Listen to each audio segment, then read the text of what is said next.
Hello, and welcome to the training module on human trafficking. This training is provided through a partnership between the New York State Office of Children and Family Services and the New York State Office of Victim Services. The training was developed and recorded in August of 2014. This module will provide an overview of human trafficking as well as information about laws pertaining to the issue, identification of a trafficking situation or a victim, barriers to victim identification, how to appropriately interact with the victim, and services and resources available to a victim. Before going into a deeper definition of human trafficking, let's look at some facts, myths, and statistics. As the statements come on the screen, take a moment to answer whether it is true or false. Then, correct answers will be provided.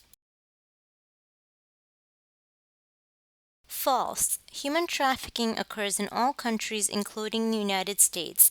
It exists and has been reported in all 50 states, in cities, suburbs, and rural towns. True. Anyone, no matter their age, nationality, race, religion, socioeconomic status, educational level, sexuality, or gender, can be a victim of trafficking. They can be foreign born U.S. citizens, immigrants, or undocumented individuals or U.S. born citizens. False. Neither international nor state borders need to be crossed to be considered a victim of trafficking.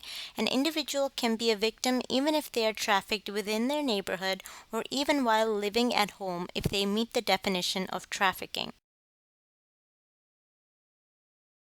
False. Trafficking is exploitation based and does not require movement across borders. Smuggling is movement based and involves moving a person across a country's border with that person's consent in violation of immigration laws. Although human smuggling is very different from human smuggling can turn into trafficking if the smuggler uses force, fraud, or coercion to hold people against their will for exploitation. True, these are somewhat fluid, but in 2014, human trafficking is the second largest criminal industry in the world. Drugs and arms trafficking are first and third in the list of top criminal industries worldwide. Trafficking is the fastest growing criminal industry in the world and is estimated to generate 32 billion in profits every year. True, victims are not always kidnapped or restrained. They can be controlled by psychological means such as threats, fraud, coercion, manipulation, or abuse. False. Do not assume that an individual working for or with a family member is not forced to do so. Sometimes family members may be forced to work for little or no pay, and sometimes the individuals may not have actual blood relation as cultures vary in who people consider their children, uncle, aunt, cousin, brother, or sister. False. Even though the definition of trafficking requires force, fraud, or coercion, a person may have consented initially to the sex act or work, but then may end up being trafficked by being forced or coerced into continuing when they wanted to stop, or to do activities beyond what they initially consented to. In addition, under the federal law, it does not matter if a minor victim consents to sex acts, they are automatically considered a trafficking victim. True, the trafficker or perpetrator can be anyone. It can be strangers, intimate partners, family, friends, and or community leaders. It is estimated that in 2014 there are 27 million victims of trafficking worldwide. That between 14,500 and 17,500 foreign individuals are trafficked into the US every year. And that more than 80% of victims are females and over 50% are children. The average entry age for prostitution in the U.S. is 13 years old, and that domestic minors involved in sex trafficking range from an estimated 100,000 to 300,000 at any given time. It is important to note that these are largely estimated numbers. Exact numbers are often unavailable due to the hidden nature of the crime, the invisibility of victims, and the high levels of underreporting. Now, let's look at the international, national, and New York State response to human trafficking, as well as the deeper definitions of the two main types of trafficking: sex trafficking and labor trafficking.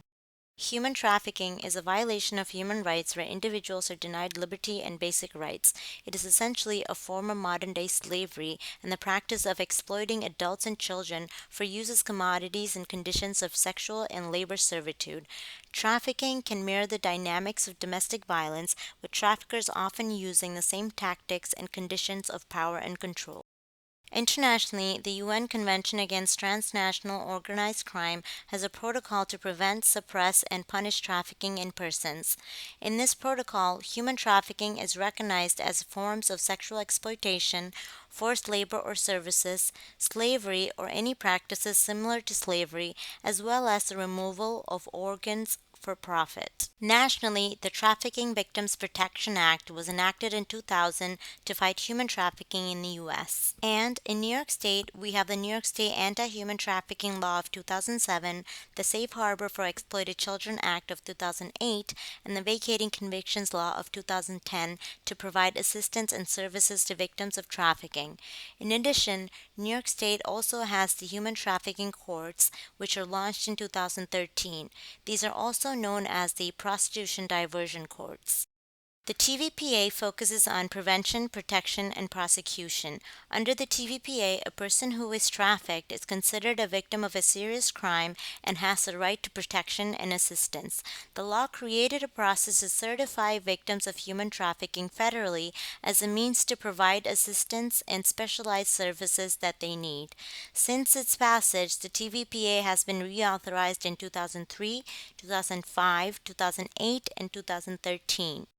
The New York State Anti Trafficking Law is the first New York State law to specifically address human trafficking. It criminalized sex and labor trafficking by creating a Class B felony for those who commit sex trafficking and a Class D felony for those who commit labor trafficking. The law also created a process to confirm victims of human trafficking in New York State as a method of collecting data, as well as a referral mechanism to provide specialized assistance to victims. Once confirmed, victims are directed to either the local Department of Social Services or the Response to Human Trafficking program if the victim is ineligible for social services due to factors relating to legal status. The referral and confirmation process, as well as the Response to Human Trafficking program, will be discussed in detail later in the module.